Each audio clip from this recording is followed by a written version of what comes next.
Hello, ഇന്നത്തെ കഥയിലേക്ക് എല്ലാവർക്കും സ്വാഗതം. ശ്രുതി എന്തൊക്കെയോ ലാപ്ടോപ്പിൽ വർക്ക് ചെയ്തുകൊണ്ടിരിക്കുമ്പോഴാണ് അങ്ങോട്ടേക്ക് ശ്രുതി വെജിറ്റബിൾ സൂപ്പുമായിട്ട് വന്നിട്ടുണ്ടായിരുന്നത്. എന്നിട്ട് അവൻ ശ്രുതിയോട് സ്നേഹത്തോട് പറയുന്നുണ്ട്, ശ്രുതി, ജോലി ചെയ്യുമ്പോൾ എനർജി വേണം, അതിനുവേണ്ടി അമ്മ നിനക്ക് വെജിറ്റബിൾ സൂപ്പ് തന്നു വിട്ടിട്ടുണ്ട്, അവിടെ വെച്ചേക്ക്. ശ്രുതി പറയാണ്. അപ്പോൾ ശ്രുതി അവൻ്റെ ഭാഗം എടുത്തിട്ട് കഴിച്ചുകൊണ്ട് അവൻ പറയുന്നുണ്ട്, ദേ ഇപ്പോൾ നല്ല ചൂടുണ്ട്, ഇപ്പോൾ കഴിച്ചാൽ നല്ല ടേസ്റ്റോടുകൂടി കഴിക്കാം. ശ്രുതി നോക്കുന്ന സമയത്ത് ശ്രുതി വർക്ക് ചെയ്യുന്ന തിരക്കിലാണ്. ആ സമയത്ത് അവൻ ചോദിക്കുന്നുണ്ട്, അല്ല എന്താ ലാപ്ടോപ്പിൽ ഒരുപാട് നേരമായല്ലോ നന്നായിട്ട് വർക്ക് ചെയ്യുന്നത്. അപ്പോൾ ശ്രുതി പറയുന്നുണ്ട്, ഞാനേ അക്കൗണ്ട്സ് ഒന്ന് നോക്കുക, പാർലറിന് വേണ്ടി കുറേ കാശ് ചിലവായി, അടുത്ത മാസം ഒന്ന് കൺട്രോൾ ചെയ്യണം. അപ്പോൾ ശ്രുതി പറയുന്നുണ്ട്, ദേ അങ്ങനെയൊന്നും ചെയ്യരുത്, നമ്മൾ കൂടുതൽ ഇൻവെസ്റ്റ് ചെയ്താലേ നമുക്ക് കൂടുതൽ ലാഭം ഉണ്ടാക്കാൻ പറ്റൂ. അപ്പോൾ ശ്രുതി പറയാണ്, ഫിനാൻഷ്യർക്ക് പലിശ കൊടുക്കണ്ടേ, കാശ് കൺട്രോൾ ചെയ്തേ പറ്റൂ. അപ്പം ശ്രുതി പറയുന്നുണ്ട്, നീ എന്തിനാ അതേക്കുറിച്ചൊക്കെ ആലോചിക്കുന്നത്, അതിൻ്റെ പലിശയൊക്കെ അമ്മ കൊടുത്തോളും, ഇപ്പം നിന്റെ ശ്രദ്ധ ബിസിനസ് എങ്ങനെ വിജയകരമായി മുന്നോട്ട് കൊണ്ടുപോവാം എന്നത് മാത്രമായിരിക്കണം. കേരളത്തിലൊരു 10 ബ്രാഞ്ചെങ്കിലും നമുക്ക് തുടങ്ങാൻ പറ്റണം, അതിനിടയിലാ ഒരു മുതലും പലിശയൊക്കെ. നീ അതൊക്കെ വിട്ടേക്ക്, അതൊക്കെ അമ്മ നോക്കിക്കോളും, നീ ആ സൂപ്പ് കുടിക്ക്, ഇല്ലെങ്കിലേ അത് തണുത്തു പോവും. അപ്പം ശ്രുതി പുഞ്ചിരിച്ചുകൊണ്ട് സൂപ്പ് എടുത്തിട്ട് കുടിക്കുകയാണ്. പക്ഷേ ഫസ്റ്റ് സ്പൂണ് കഴിച്ചപ്പോൾ തന്നെ അവൾക്ക് മനസ്സിലായി അത് ടേസ്റ്റി അല്ല എന്ന്. അതുകൊണ്ട് തന്നെ അവൾ ശ്രുതിയോട് ചോദിക്കുന്നുണ്ട്, ഇത് ആൻറ്റി ഉണ്ടാക്കിയതാണല്ലേ? ആ അതെ. അത് മനസ്സിലാവുന്നുണ്ട്, രേവതി ഉണ്ടാക്കുന്ന സൂപ്പിന് ഇതിനേക്കാളും ടേസ്റ്റാ അല്ലേ? ശ്രുതി പറയുന്ന കേട്ടപ്പോൾ ശ്രുതി ദേഷ്യത്തോട് ചോദിക്കുന്നുണ്ട്, അപ്പോൾ ഇത് നിനക്ക് ഇഷ്ടമായില്ലേ? ഇഷ്ടമായില്ല എന്നല്ല പറഞ്ഞത്, രേവതിയുടെ കുക്കിംഗ് ഇതിനേക്കാളും നല്ലതാണെന്നാ പറഞ്ഞത്. അത് ശ്രുതിക്ക് അത്ര ദഹിച്ചിട്ടുണ്ടായിരുന്നില്ല. അപ്പം ശ്രുതി പറയുന്നുണ്ട്, അവളുടെ ചിലപ്പോഴുള്ള നോട്ടവും സംസാരമൊന്നും എനിക്കത്ര പിടിക്കാറില്ല എന്ന് കരുതി അവളുടെ കുക്കിംഗ് സൂപ്പറാണെന്ന് എനിക്ക് പറയാതിരിക്കാൻ വയ്യ. അപ്പം ശ്രുതി വലിയ താല്പര്യമില്ലാത്ത കൊണ്ട് പറയാണ്, ഓ അതിലൊന്നും വലിയ കാര്യമൊന്നുമില്ല, നീ അവളെ ഇങ്ങനെ പുകഴ്ത്തുകയൊന്നും വേണ്ട. അല്ല, കുക്കിങ്ങിൻ്റെ കാര്യം വിട്, മറ്റേത് കാര്യത്തിലും അവൾ നിന്റെ 7 അയലത്ത് പോലും വരില്ല. നീ മാസല്ലേ? മാസോ? ആ അതെ, master of all subjects. Makeup, ഉഴിച്ചില്, പിഴിച്ചില്, യോഗ, ഡാൻസ്, നിനക്കറിയാൻ പാടില്ലാത്ത വേറെ എന്തുണ്ട്? ശ്രുതി ഭാര്യയെ പുകഴ്ത്തുകയാണ്. അത് കേട്ടപ്പോൾ ശ്രുതി സന്തോഷത്തോടെ ചിരിക്കുന്നുണ്ട്. അപ്പം ശ്രുതി പറയാണ്, നിന്റെ മുമ്പിൽ നിൽക്കാനുള്ള യോഗ്യത പോലും ഇല്ല അവൾക്ക്. അപ്പം ശ്രുതി പറയുന്നുണ്ട്, അവൾ നന്നായിട്ട് പാചകം ചെയ്യുന്നുണ്ട്, അത് അംഗീകരിച്ചേ പറ്റൂ. ദേ, നീ ഇതൊന്നും അവളുടെ മുന്നിൽ വെച്ച് പറയരുത്, അവളങ്ങ് പൊങ്ങിപ്പോവും. പിന്നെ എപ്പോഴും അവളുമായിട്ടൊരു ഡിസ്റ്റൻസ് കീപ്പ് ചെയ്യണം കേട്ടോ. ശ്രുതി അത് അംഗീകരിക്കുകയാണ്. അപ്പം ശ്രുതി പറയുന്നുണ്ട്, സൂപ്പ് കുടിക്കേ, ഇതതിന് ഭയങ്കര സ്പൈസിയാ, അവൾ താല്പര്യമില്ലാത്ത മട്ടിൽ പറയാ. അപ്പം ശ്രുതി പറയുന്നുണ്ട്, ഇങ്ങ് തന്നെ ഞാനൊന്ന് കഴിച്ചു നോക്കട്ടെ. അതിന് ഈ സൂപ്പ് തന്നെയല്ലേ ശ്രുതിയുടെ കയ്യിൽ ഇരിക്കുന്നത്, ഈ ടേസ്റ്റ് തന്നെയല്ലേ അതിനും. നീങ്ങത്താ. ശ്രുതി അവളുടെ കൈ ഇരുന്ന സൂപ്പ് വാങ്ങിക്കുകയാണ്. അത് കഴിച്ചു നോക്കിയിട്ട് അവൻ പറയുന്നുണ്ട്, വാവ്, എനിക്ക് നല്ല സ്വീറ്റി ആയിട്ടാണ് തോന്നുന്നത്. സ്വീറ്റോ? ശ്രുതി തമാശയാക്കുകയാണ്. ആ, നീ കഴിച്ചതിൻ്റെ ബാക്കി കഴിച്ചത് കൊണ്ടായിരിക്കാം മധുരം. ശ്രുതി തന്നെ പുകഴ്ത്തിയതാന്നുള്ളത് ശ്രുതിക്ക് അപ്പോഴാണ് മനസ്സിലാവുന്നത്. ശ്രുതിയുടെ ആ പ്രണയം നിറഞ്ഞ മുഖം നോക്കി നിൽക്കുകയാണ് ശ്രുതി. ആ സമയത്താണ് രേവതിയെയും കൂട്ടിക്കൊണ്ട് സച്ചി അങ്ങോട്ടേക്ക് വരുന്നത്. അവരുടെ വരവ് തന്നെ നോക്കി നിൽക്കുകയാണ് ചന്ദ്ര. അപ്പോൾ അവരടുത്ത് വരാനാകുന്നതിന് മുന്നേ ചന്ദ്ര അവിടുന്ന് എസ്കേപ്പ് ആവാൻ നോക്കുമ്പോഴേക്കും സച്ചി ദേഷ്യത്തോടെ വിളിക്കുന്നുണ്ട്, നിൽക്കേ. എന്നിട്ട് ദേഷ്യത്തോടെ കിടന്നു വന്നിട്ട് ചന്ദ്രയോട് ചോദിക്കുകയാണ്, നിങ്ങൾ എന്താ ഇവിടെ പറഞ്ഞേ? ഞാനെന്ത് പറഞ്ഞു? ചന്ദ്ര തിരിച്ചു ചോദിക്കുകയാണ്. അത് തന്നെയാണ് ഞാനും ചോദിക്കുന്നത്, എന്താ പറഞ്ഞേ, എന്താ ചെയ്തേ? രേവതി നിറഞ്ഞ കണ്ണുകളോട് ആ ഈറനോടെയാണ് അവിടെ നിൽക്കുന്നത്. സച്ചിയുടെ ശബ്ദം കേട്ടിട്ടാണ് മുകളിൽ നിന്നും ശ്രുതിയും താഴേക്ക് ഇറങ്ങി വരുന്നത്. അപ്പം സച്ചി പറയുന്നുണ്ട്, അമ്മ എന്തോ പറഞ്ഞിട്ടുണ്ട് ഇവളെ. എന്താ പറഞ്ഞേ? പറയാൻ. അപ്പോഴേക്കും ശ്രുതി ചോദിക്കുന്നുണ്ട്, എന്താ അമ്മേ ഇവനെന്തിരിങ്ങനെ ദേഷ്യപ്പെടുന്നേ? ഇവന് ദേഷ്യപ്പെടാൻ പ്രത്യേകിച്ച് എന്തെങ്കിലും കാരണം വേണോ? ഡാ, എന്താ പ്രശ്നം? ശ്രുതി ചോദിക്കുകയാണ്. നിന്നോട് ഞാൻ സംസാരിച്ചോ? സച്ചി ദേഷ്യത്തോടെ തിരിച്ച് ശ്രുതിയോട് പറയുന്നുണ്ട്, എൻ്റെ കയ്യിൽ നിന്ന് വാങ്ങിക്കരുത്, നീ വായടച്ച് മിണ്ടാതിരുന്നോണം. വീണ്ടും സച്ചി ചന്ദ്രയോട് ചോദിക്കുകയാണ്, നിങ്ങൾ എന്താ ഇവളെ കാണിച്ചേ? അപ്പോഴും ചന്ദ്ര ഒന്നും മിണ്ടുന്നില്ല. അപ്പം ശ്രുതി രേവതിയെ നോക്കിക്കൊണ്ട് ചോദിക്കുന്നുണ്ട്, അവൾ ആകെ ഡള്ളായിട്ടിരിക്കുകയാണല്ലോ ആൻറ്റി, അവൾക്ക് എന്താ പറ്റിയേ? എനിക്കറിയില്ല മോളെ. അല്ല, മോളെന്തിനാ അതൊക്കെ അന്വേഷിക്കുന്നേ? അപ്പം സച്ചി പൊട്ടിത്തെറിക്കുകയാണ്, നിങ്ങൾക്കറിയാം ഇവിടെ എന്തോ നടന്നിട്ടുണ്ട്, പറയാൻ. എന്താ ഇവിടെ സംഭവിച്ചത്? ഞാനൊന്നും പറഞ്ഞിട്ടുമില്ല, ചെയ്തിട്ടുമില്ല. അവളുടെ വാക്ക് കേട്ട് എൻ്റെ മെക്കിട്ട് കയറാൻ വരരുതേ. അതിനുശേഷം രേവതിയെ നോക്കിയിട്ട് പരിഹസിക്കുകയാണ്. ഓ, അമ്മയോട് ചോദിക്കുന്നും പറഞ്ഞ് ഭർത്താവിനെ തള്ളി വിട്ടിരിക്കുകയാണല്ലേ? അപ്പം രേവതി പറയുന്നുണ്ട്, ഞാനൊന്നും പറഞ്ഞില്ല അമ്മേ. നീ എന്ത് കള്ളക്കഥയാണ് ഇവനോട് പറഞ്ഞിട്ടുള്ളത്? അപ്പം സച്ചി പറയാണ്, നിങ്ങൾ എന്തിനാ ഇവളോട് ഒച്ച വെക്കുന്നേ?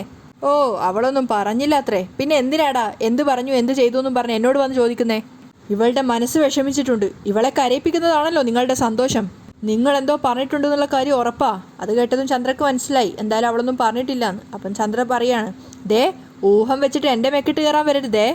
നിന്റെ ഭാര്യയോട് ഞാൻ ഒന്നും പറഞ്ഞിട്ടില്ല. മനുഷ്യന്മാരാരെങ്കിലും സംസാരിക്കും ഇവളോട്? അപ്പോൾ സച്ചി തിരിച്ചു ചോദിക്കുന്നുണ്ട്, അതിന് നിങ്ങൾ മനുഷ്യ സ്ത്രീയാണോ? അപ്പം സച്ചി ശ്രുതിയോട് ചോദിക്കാണ്, ഡാ നീ എന്തെങ്കിലും പറഞ്ഞോ ഇവളെ? അപ്പം ശ്രുതി പറയുന്നുണ്ട്, ഞാനെന്ത് പറയാനാ? അപ്പം ചന്ദ്ര പറയാണ്, നമ്മളെല്ലാവരും ദിവസവും ഇവളെ ഓരോന്ന് പറയും, ഇവൻ മാത്രം ദിവസവും അവളെ ഇട്ട് കൊഞ്ചിക്കും. സംസാരം കേട്ടാൽ തോന്നും ഇന്നേ വരെ നീ അവളെ ഒന്നും പറഞ്ഞിട്ടില്ല എന്ന്. അത് കേട്ടത് സച്ചിയുടെ നാവടയാണ്. അപ്പം ചന്ദ്ര പരിഹസിക്കുന്നുണ്ട്, 2-3 ദിവസം മുൻപ് ഞങ്ങളുടെയൊക്കെ മുന്നിൽ വെച്ച് നീ അവളെ എന്തെല്ലാമാ പറഞ്ഞത്? വീട്ടിൽ പോയി നിൽക്കാൻ നീ പറഞ്ഞില്ലേ? ഇവളുടെ തലമണ്ട അടിച്ച് പൊളിക്കാൻ നോക്കിയില്ലേ നീ? ഇപ്പം എന്തേ ഒരു മാന്യം വന്നിരിക്കുന്നു. നമ്മളെല്ലാം ഇവളുടെ മനസ്സ് വേദനിപ്പിക്കുന്നവർ, ഇവൻ കണ്ണിലെ കൃഷ്ണമണി പോലെ ഇവളെ സംരക്ഷിക്കുന്നവൻ. ഒന്ന് പോടാ.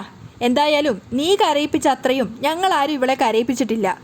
അത് കേട്ടതും സച്ചി രേവതിയെ പോയി ചേർത്ത് പിടിക്കുകയാണ്. എന്നിട്ട് പറയുന്നുണ്ട്, ഞാൻ ഇവളെ എന്തും പറയും, ഇവളെ എന്നെയും പറയും. അത് ഞങ്ങൾക്കിടയിലെ വിഷയമാണ്, നിങ്ങൾ നോക്കേണ്ട കാര്യമില്ല.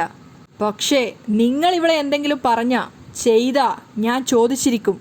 അത് കേട്ടതും രേവതിയുടെ കണ്ണ് നിറയുന്നുണ്ടായിരുന്നു സന്തോഷം കൊണ്ട്. അപ്പോൾ സച്ചി പറയാണ്, ഇവളെ എന്തെങ്കിലും ചെയ്താൽ വിഷമിപ്പിച്ചാൽ ഞാൻ ചോദിച്ചിരിക്കും, അതാരായാലും. ശ്രുതിക്കും നേരെ തിരിഞ്ഞുകൊണ്ടാണ് വീണ്ടും പറയുന്നത്, ക്ഷേത്രത്തിൽ വെച്ച് വേണ്ട രീതിയിൽ ഞാൻ നിങ്ങളോട് പറഞ്ഞതാ, രേവതിയെ അപമാനിക്കരുത്, വേദനിപ്പിക്കരുത് എന്ന്. എന്നിട്ട് നിങ്ങളത് മറന്നോ? വേണ്ട സച്ചെ, നിങ്ങൾക്കറിയാലോ, വെറുതെ ഒരു ആവശ്യമില്ലാതെ പ്രശ്നം ഉണ്ടാക്കാതിരിക്കുന്നതാ നല്ലത്. ഇനി ഇവളെ വേദനിപ്പിക്കുകയോ കരയിപ്പിക്കുകയോ ചെയ്താലുണ്ടല്ലോ. അപ്പം ചന്ദ്ര പരിഹസിച്ചിരിക്കുകയാണ്, പിന്നെ നിന്റെ ഭാര്യയെ കരയിപ്പിക്കലല്ലേ ഞങ്ങളുടെ ജോലി, ഞങ്ങൾക്ക് വേറെ ജോലിയൊന്നും ഇല്ലല്ലോ. ഒന്ന് പോടാ. സച്ചി അവർ പരിഹസിക്കുകയാണ്. അതിനുശേഷം അവർ നോക്കുന്ന സമയത്ത് സച്ചി ഇങ്ങനെ രൗദ്രഭാവം പൂണ്ട് നിൽക്കുകയാണ്. അവൻ്റെ കണ്ണ് നോക്കിയപ്പോൾ തന്നെ ചന്ദ്രയ്ക്ക് പേടിയാവുന്നുണ്ടായിരുന്നു.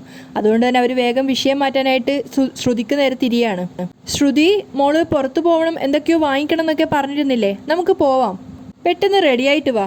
അപ്പം തന്നെ തലയാട്ടിക്കൊണ്ട് ശ്രുതിയും അവിടുന്ന് പോകുന്നുണ്ട്. ചന്ദ്രയും വേഗം എസ്കേപ്പ് ആവാൻ നോക്കുകയാണ്. അപ്പോൾ സച്ചി പറയുന്നുണ്ട്, നൈസായിട്ട് ഊരിപ്പോവാൻ നോക്കുക അല്ലേ? സമ്മതിച്ചു തന്നിരിക്കുന്നു, ഞാനിവിടെ തന്നെ ഉണ്ടല്ലോ, നടന്നത് എന്താണെന്ന് ഞാൻ അറിയും, അപ്പോൾ ബാക്കി തരാം. അപ്പം ചന്ദ്ര വീണ്ടും പറയാണ്, നീ എന്ത് തരാനാടാ, അത് ഞാനൊന്നും പറഞ്ഞിട്ടില്ലല്ലോ. അത് കേട്ടത് രേവതി ചന്ദ്രയെ നോക്കുന്നുണ്ട്. സച്ചി ചോദിക്കുകയാണ്, ഒന്നും പറഞ്ഞിട്ടില്ലല്ലേ? അപ്പം രേവതി പറയാണ്, വാ പോവാം. എന്നിട്ട് അവൾ സച്ചിയെ വിളിച്ചുകൊണ്ട് മുകളിലേക്ക് പോകാൻ ശ്രമിക്കുകയാണ്. പക്ഷേ സ്റ്റെപ്പ് കയറാൻ നോക്കുമ്പോഴേക്കും അവൾ ശ്രദ്ധയില്ലാതെ നടന്നതുകൊണ്ട് അവൾ വീഴാൻ നോക്കുന്നുണ്ട്. ആ സമയത്ത് സച്ചി അവളെ ചേർത്ത് പിടിക്കുകയാണ്. എന്നിട്ട് അവളെ ചേർത്ത് പിടിച്ചുകൊണ്ട് മുകളിലേക്ക് പോകുന്നുണ്ടായിരുന്നു.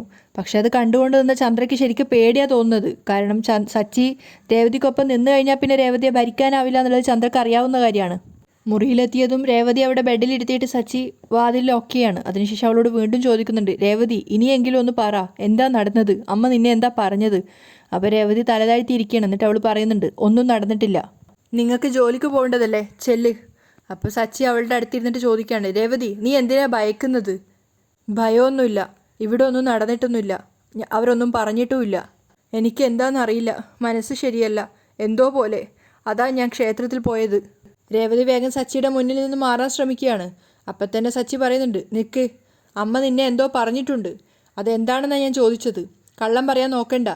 അപ്പോഴേക്കും സച്ചിയുടെ ഫോൺ റിങ് ചെയ്യാണ്. ഒരു ഓട്ടം വിളിക്കാൻ വേണ്ടി ഒരു കസ്റ്റമർ വിളിച്ചതായിരുന്നു. അപ്പം സച്ചി അവളോട് കോൾ കട്ടതിന് ശേഷം ചോദിക്കുന്നുണ്ട്, അപ്പം നീ പറയില്ലല്ലേ? അപ്പം രേവതി വേഗം പറയാണ്, നിങ്ങൾക്കൊരു ഓട്ടം വന്നതല്ലേ, പോയിട്ട് വാ. ശരി, നീ ആകെ മുഷിഞ്ഞിരിക്കുകയാണ്, ഈ വേഷമൊക്കെ മാറ്റി എന്തെങ്കിലും ഭക്ഷണം കഴിക്കുക. ശരി എങ്കിൽ ഞാൻ പോയിട്ട് വരാം. സച്ചി അവിടുന്ന് പോകുന്ന സമയത്ത് രേവതി അവിടെ ബെഡിലിരുന്നിട്ട് പൊട്ടി പൊട്ടി കരയുകയാണ്. ചന്ദ്ര ഫിനാൻസർക്ക് കൊടുക്കാനുള്ള പണമൊക്കെ എടുത്ത് ബാഗിൽ വെക്കുമ്പോഴേക്കും ശ്രുതിയും കൂടെ അങ്ങോട്ടേക്ക് വരുന്നുണ്ട്. അപ്പം എവിടേക്കായിട്ട് ഷോപ്പിങ്ങിന് പോകുന്നതെന്ന് ചോദിക്കുന്ന സമയത്ത് ചന്ദ്ര പറയുന്നുണ്ട്, ഷോപ്പിങ്ങിനൊന്നല്ല, ഫിനാൻസർക്ക് പലിശ കൊടുക്കാൻ വേണ്ടിയിട്ടാണ് പോകുന്നത്. പക്ഷേ സച്ചിയുടെ മുന്നിൽ വെച്ച് അങ്ങനെ പറയാൻ പറ്റില്ലല്ലോ. എങ്കിൽ ഞാനും കൂടി വരാം, ശ്രുതി പറയാണ്. അപ്പോൾ ശ്രുതി പറയുന്നുണ്ട്, വേണ്ട ഞങ്ങൾ പോയിക്കോളാം, ശ്രുതി ജോലിക്ക് ജോയിൻ ചെയ്തതേ ഉള്ളൂ, ഇപ്പം തന്നെ ലീവ് എടുക്കേണ്ട, ഇന്നൊരു ദിവസത്തേക്കല്ലേ, കുഴപ്പമില്ല ശ്രുതി എന്നൊക്കെ പറയുകയാണെങ്കിലും അവളത് സമ്മതിക്കുന്നുണ്ടായിരുന്നില്ല. അതിനുശേഷം അവർ രണ്ടുപേരും കൂടിയാണ് പോകാൻ റെഡിയാവുന്നത്. ആൻറ്റി നിന്ന് സമയം കളയണ്ട, നമുക്ക് പോവാം, അതാ നല്ലത്, കാരണം ചോദിച്ച് ഓരോന്ന് വരും എന്നും പറഞ്ഞുകൊണ്ട് ചന്ദ്രയും രണ്ടുപേരും ഇറങ്ങി താഴത്ത് ഉമ്മറത്തെത്തുന്ന സമയത്ത് സച്ചി കാറിൻ്റെ പുറത്തുണ്ടായിരുന്ന ആ പൊടിയൊക്കെ ഒന്ന് തുടച്ച് നീക്കുകയാണ്, കസ്റ്റമർ വിളിച്ചിടത്തേക്ക് പോകാൻ വേണ്ടി റെഡിയായിട്ട്. ആ സമയത്ത് ചന്ദ്ര പരിഹസിച്ചുകൊണ്ട് പറയുന്നുണ്ട്, ശ്രുതി നീ ഈ കാറാണോ ബുക്ക് ചെയ്തത്? നല്ല കാറ് ബുക്ക് ചെയ്യണ്ടേ? സച്ചിയെ പരിഹസിക്കുകയാണ്. ഈ തല്ലിപ്പൊളി കാറിൽ ഞാനെങ്ങും കയറൂല. അപ്പം ശ്രുതി പറയുന്നുണ്ട്, ഇതല്ല ആൻറ്റി, ഞാൻ വേറെ കാറാണ് ബുക്ക് ചെയ്തേ. ആ അതെന്തായാലും നന്നായി. അവർ പരിഹാസത്തോടു കൂടി സച്ചിയെ നോക്കുകയാണ്. സച്ചിക്ക് അവരെ കടിച്ചു കയറാനുള്ള ദേഷ്യം ഉണ്ടെങ്കിൽ അവരൊന്നും പറയാതെ അവിടുന്ന് വേഗം പോവുകയാണ്. ആ സമയത്ത് ശ്രുതി ചന്ദ്രയോട് ചോദിക്കുന്നുണ്ട്, ആൻറ്റി രേവതിക്ക് എന്താ പറ്റിയേ? അവൾ എന്താ വല്ലാതിരിക്കുന്നേ? അവളുടെ കാര്യം വിട്, ഞാനൊന്ന് പറഞ്ഞാൽ അവൾ 10 പറയും, അഹങ്കാരി, അവളുടെ കാര്യം സംസാരിക്കുന്നതേ എനിക്കിഷ്ടമല്ല. അപ്പം ശ്രുതി പറയുന്നുണ്ട്, കണ്ടാ സുഖമില്ലാത്തതുപോലെയുണ്ട്, ഒന്ന് ഹോസ്പിറ്റലിൽ കൊണ്ടുപോകണോ ആൻറ്റി? എന്താ സുഖം? അതൊക്കെ അവളുടെ അഭിനയാ. വീട്ടു ജോലി ചെയ്യാതിരിക്കാനുള്ള സൂത്രം. വീണ്ടും ശ്രുതി ചോദിക്കുന്നുണ്ട്. ഒന്ന് ചോദിക്കുന്നോ? ചുമ്മാതിരി, നിനക്ക് വേറെ ജോലിയൊന്നുമില്ലേ? എന്നിട്ട് അവർ ചോദിക്കുകയാണ്, ഇതെന്താ കാറ് വരാത്തെ? ഇപ്പം വരൂ ആൻറ്റി. ആ സമയത്ത് നനഞ്ഞ ഡ്രസ്സൊക്കെ മാറ്റിയിരുന്നിട്ട് രേവതി ചിന്തിക്കുന്നത് ചന്ദ്ര പറഞ്ഞ വാക്കുകളായിരുന്നു. കാരണം അവൻ ചുമ്മാ അങ്ങോട്ടേക്ക് കയറി വരില്ല. നിന്റെ അനിയത്തി വിളിച്ച് കയറ്റിയതാ അവനെ. നിന്നെ കെട്ടി ഇവിടേക്ക് കൊണ്ടുവന്നില്ലേ, ഇനി നിന്റെ അനിയത്തിയെയും കൊണ്ടുവരണോ? അതിനുവേണ്ടി നിന്റെ അനിയത്തിയെ വശീകരിക്കാനായിട്ട് ഇറക്കി വിട്ടതാണോ നിന്റെ അമ്മയും നീയും കൂടി? അതൊക്കെ ഓർക്കും തോറും രേവതിക്ക് കണ്ണ് നിറഞ്ഞുകൊണ്ടേയിരിക്കുകയാണ്. അവൾ പൊട്ടി പൊട്ടി കരയുന്നുണ്ട്. അതിനുശേഷം സച്ചിയെ കൂട്ടിക്കൊണ്ട് വന്ന സമയത്ത് ചന്ദ്ര പറയുന്നുണ്ട്, അമ്മയോട് ചോദിക്കുക എന്നും പറഞ്ഞ് ഭർത്താവിനെ ഇളക്കിക്കൊണ്ട് വന്നതാണല്ലേ? നീ എന്ത് കള്ളക്കഥയാണ് ഇവനോട് പറഞ്ഞത്? അപ്പം രേവതി പറയുന്നുണ്ട്, ഞാനൊന്നും പറഞ്ഞിട്ടില്ല അമ്മേ. നിന്റെ ഭാര്യയോട് ഞാനൊന്നും പറഞ്ഞിട്ടില്ല. മനുഷ്യന്മാരാരെങ്കിലും സംസാരിക്കൂ ഇവളോട്? പരിഹാസത്തോടു കൂടിയാണ് ചന്ദ്ര പറയുന്നത്. രേവതിയുടെ മനസ്സിൽ ആ വാക്കുകളൊക്കെ തികട്ടി വരികയാണ്. അതുകൊണ്ട് തന്നെ അവൾ പൊട്ടി പൊട്ടി കരയുന്നുണ്ട് ഓർത്തോർത്ത്. അതേസമയം ഷോപ്പിംഗ് ഒക്കെ കഴിഞ്ഞിട്ട് ചന്ദ്രയും ശ്രുതിയും കൂടെ തിരിച്ചു വരുന്നുണ്ട്. ആ സമയത്ത് ചന്ദ്ര ശ്രുതിയോട് പറയുന്നുണ്ട്, ആ ഫിനാൻഷ്യറുടെ കട ഇനി പറഞ്ഞു നിർത്തുക എളുപ്പമല്ല. പെട്ടെന്ന് തന്നെ അയാളുടെ കടമൊക്കെ തീർക്കണം.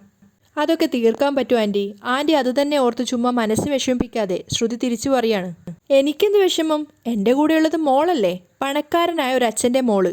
അത് കേട്ടതും ചിരിച്ചുകൊണ്ടാണെങ്കിലും ശ്രുതിയുടെ ഉള്ളൊന്ന് പിടക്കുന്നുണ്ടായിരുന്നു. എന്നിട്ട് അവൾ ചിരിച്ചുകൊണ്ട് പറയാണ്, ആ നമുക്കത് ശരിയാക്കാം ആൻറ്റി. എന്നിട്ട് വിഷയം മാറ്റാൻ വേണ്ടിയിട്ട് ചോദിക്കുകയാണ്, ഈ ഡ്രസ്സൊക്കെ ഇഷ്ടമായോ? പിന്നെ കൂടെയുള്ളത് മോളല്ലായിരുന്നോ, പിന്നെ ഇഷ്ടാവാതിരിക്കുമോ? ആ അത്രേ ഉള്ളൂ. നമുക്ക് എന്തെങ്കിലും ടെൻഷൻ ഉണ്ടെങ്കിൽ ഷോപ്പിങ്ങിന് പോയാൽ മതി, അപ്പം തന്നെ റിലാക്സ് ആവും. ഇന്നാ ഫിനാൻസർ വായിത്തോന്നതൊക്കെ പറഞ്ഞപ്പോൾ നമുക്ക് വിഷമായില്ലേ? എന്നിട്ട് ഷോപ്പിങ്ങിന് പോയപ്പോൾ റിലാക്സും ആയി. ശ്രുതിയോട് പുഞ്ചിരിച്ചുകൊണ്ട് തലയാട്ടാണെങ്കിലും ചന്ദ്ര മനസ്സിൽ വിചാരിക്കുന്നുണ്ട്, റിലാക്സ്, മനസ്സ് തിളക്കുക. ആ റിലാക്സായി. അവർ ഫിക്സഡ് പ്രൈസ് ആണെന്ന് പറഞ്ഞിട്ടും സംസാരിച്ച് വില കുറച്ചു ആൻറ്റി. ഇതെങ്ങനെ കഴിയുന്നു ആൻറ്റി? ശ്രുതി ചന്ദ്രയെ പുകഴ്ത്താൻ തുടങ്ങുകയാണ്. അപ്പം തന്നെ ചന്ദ്ര വീണ്, അതാണ് മോളെ സാമർത്ഥ്യം. ഭയങ്കര സാമർത്ഥ്യമാണ് ആൻറ്റിക്ക്. ആൻറ്റി ഒരു സത്യം പറയട്ടെ, നിങ്ങൾ ബിസിനസ്സിൽ ഇറങ്ങിയിരുന്നെങ്കിൽ ഒരു നിലയിലെത്തിയേനെ. ആ എനിക്ക് നല്ല കഴിവുണ്ട് മോളെ. പക്ഷെ എന്തു ചെയ്യാനാ, ഈ മനുഷ്യൻ കെട്ടിക്കൊണ്ട് വന്നതിന് ശേഷം എൻ്റെ അവസ്ഥ ഇതായിപ്പോയില്ലേ, വീട്ടിലായിപ്പോയില്ലേ ഞാൻ. ആ ആൻറ്റിയുടെ സമയദോഷം. ഒരു നല്ല ബിസിനസ്സുകാരിയാണ് നമ്മുടെ നാടിന് നഷ്ടമായത്. ആണോ? ചന്ദ്ര അഭിമാനത്തോടെ ആലോചിക്കുകയാണ്. എന്നിട്ട് പറയുന്നുണ്ട്, ഇനി പറഞ്ഞിട്ട് എന്താ കാര്യം? മോള് ചെന്നിട്ട് ഫ്രഷ് ആയിട്ട് വാ, ഭക്ഷണം കഴിക്കാം നമുക്ക്. ആ ശരി ആൻറ്റി. ശ്രുതി അവിടുന്ന് പോകുന്നുണ്ട്. ആ സമയത്ത് അവളൊന്ന് ഇടങ്ങണിട്ട് ചന്ദ്രയെ നോക്കുന്നുണ്ട്. തൻ്റെ ആ സൂത്രത്തിൽ ചന്ദ്ര വീണു എന്നുള്ളത് നമുക്ക് മനസ്സിലായി, സോപ്പിടല്. ആ സമയത്ത് ചന്ദ്ര ചിന്തിക്കുകയാണ്, നല്ലൊരു ബിസിനസ്സുകാരിയാണ് നഷ്ടമായത്. തൻ്റെ കെണിയിൽ ചന്ദ്ര വീണത് നന്നായിട്ട് ആസ്വദിക്കുന്നുണ്ടായിരുന്നു ശ്രുതി. ചന്ദ്ര നേരെ പോയത് അടുക്കളയിലേക്കാണ്. എല്ലാ പാത്രങ്ങളും തുറന്നു നോക്കി, പക്ഷെ ഒന്നിലും ഒരു സാധനം ഉണ്ടായിരുന്നില്ല. അപ്പോഴേക്കും അവർക്ക് ദേഷ്യം വരികയാണ്. എല്ലാം കാലിയാണല്ലോ, സമയത്രയായി, ഇവൾ ഇനിയും ഭക്ഷണം ഉണ്ടാക്കിയിട്ടില്ലല്ലോ, വിശക്കുന്നല്ലോ, ഇത്രയും നേരം എന്തെടുക്കുമായിരുന്നു ഇവള്? അവർ രേവതിയെ അലറി വിളിച്ചുകൊണ്ട് മുകളിലേക്ക് പോവാണ്. ആ സമയത്ത് രേവതിക്ക് നല്ല പനിയുണ്ടായിരുന്നു. അവളിങ്ങനെ വിറച്ചിട്ട് ഉറങ്ങുകയാണ്. അവിടെ ഉറങ്ങുകയല്ല, ക്ഷീണമായിട്ട് കിടക്കുകയാണ്. ആ സമയത്ത് രേവതി, എടി രേവതി എന്നൊക്കെ വിളിച്ചുകൊണ്ട് പോകുമ്പോൾ ശ്രുതി ചോദിക്കുന്നുണ്ട്, എന്ത് പറ്റി അമ്മേ? ഇത്ര നേരമായിട്ട് അവൾ ഭക്ഷണമൊന്നും ഉണ്ടാക്കിയിട്ടില്ല. അവളെ ഇന്ന് ഞാൻ എന്നും പറഞ്ഞുകൊണ്ട് രേവതിയുടെ മുറിയുടെ വാതിൽ തുറക്കുകയാണ്. പിന്നാലെ തന്നെ ശ്രുതിയും ഉണ്ടായിരുന്നു. അപ്പം രേവതി അവിടെ ഇങ്ങനെ വിറച്ചിട്ട് കിടക്കുകയാണ്. അപ്പോൾ അവളോട് പരിഹാസത്തോട് പറയുന്നുണ്ട്, ആഹാ സുഖിച്ച് കിടക്കുവാണല്ലോ, എഴുന്നേക്കടി. അപ്പം രേവതി ചുമക്കുകയാണ്. അവൾക്ക് കിടക്കാൻ കൊണ്ടൊരു നേരം, ഞാനെന്താ പട്ടിണി കിടക്കണോ? നീ എന്താ ഭക്ഷണം ഉണ്ടാക്കാതിരുന്നേ? അപ്പം രേവതി ചുമച്ചുകൊണ്ട് എഴുന്നേറ്റിട്ട് പറയുന്നുണ്ട്, എനിക്ക് തീരെ വയ്യ അമ്മേ, നല്ല സുഖമില്ല. അത് കേട്ടതും ചന്ദ്രാവതി പരിഹസിച്ചിട്ട് ചോദിക്കുകയാണ്, പെട്ടെന്ന് എന്താ പറ്റിയത്? അഭിനയിക്കുകയാണോ നീ? അത് കേട്ടതും രേവതി സങ്കടത്തോടു കൂടി അവരെ നോക്കുന്നുണ്ട്. ഇനി എന്ത് ചെയ്താലും ഇവർ വിശ്വസിക്കുക എന്നുള്ള ഒരു അർത്ഥത്തിൽ. അവിടെയാണ് ഇന്നത്തെ എപ്പിസോഡ് വൈൻഡപ്പ് ചെയ്യുന്നത്.